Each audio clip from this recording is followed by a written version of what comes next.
Hi, another film I watched this weekend was Supergirl, the latest film from DC Studios and the second attempt at releasing a film with the character following the previous one produced by the Salkinds in 1984. That starred Helen Slater and was an ostensible spin off from the Superman movies at the time. They were unable to get Christopher Reeve in, but this time they do get David Corenswet, who has a supporting role opposite Milly Alcock as Kara Zor-El.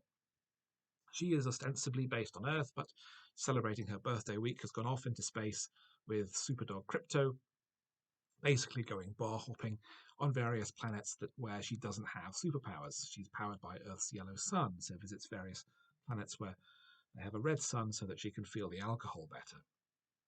However, she gets involved with a young girl whose family has been killed by ruthless space brigands. And when she reluctantly offers some assistance, they poison Crypto, sending her on a mission of mercy to protect her dog and revenge for the young girl. It's really not very good. I was quite surprised by how weak it was. The stakes feel extremely low. It's getting revenge on uh, an evil space bastard for killing some very poorly defined characters, and it's a mission of revenge for another poorly defined character. Um, I was startled by the lack of acting credits that actor has, and also that this is the first feature screenplay for the screenwriter, whose previous work consists of two stage plays and a short film. I think this is possibly putting a bit too much trust in someone like that. It's based on an existing Supergirl mini-series from the comics called Woman of Tomorrow, which apparently is extremely good, but the resemblance between the two sounds very slight, particularly with regard to the ending, which I found to be quite hard to stomach and completely different from what it is in the book. Um, but the plot is generally quite weak and uninteresting. The characters just are vague outlines.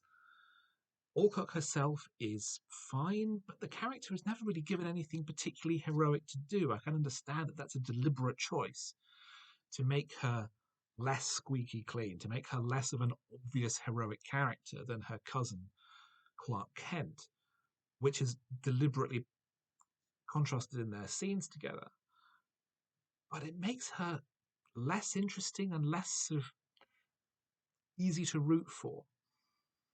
There's themes in the story about exploitation which just feel blatantly reused from Mad Max Fury Road, and the revenge for hurting the dog element is just lifted directly from John Wick. There feels to be very little here that's original, that's fresh. And with a running time of barely 90 minutes, once you take the credits off, it feels very slight and very thin. In all honesty, I think I preferred the 1984 film with Helen Slater because, weak as though that film was, it had some energy, it had some pep, it had personality, it had some real high points. It's a deeply flawed film, and I've only seen the theatrical cut and neither of the two extended versions, which are apparently far superior. But even in that truncated form, I think it's much better than this, which is never really aspiring to be anything more than that.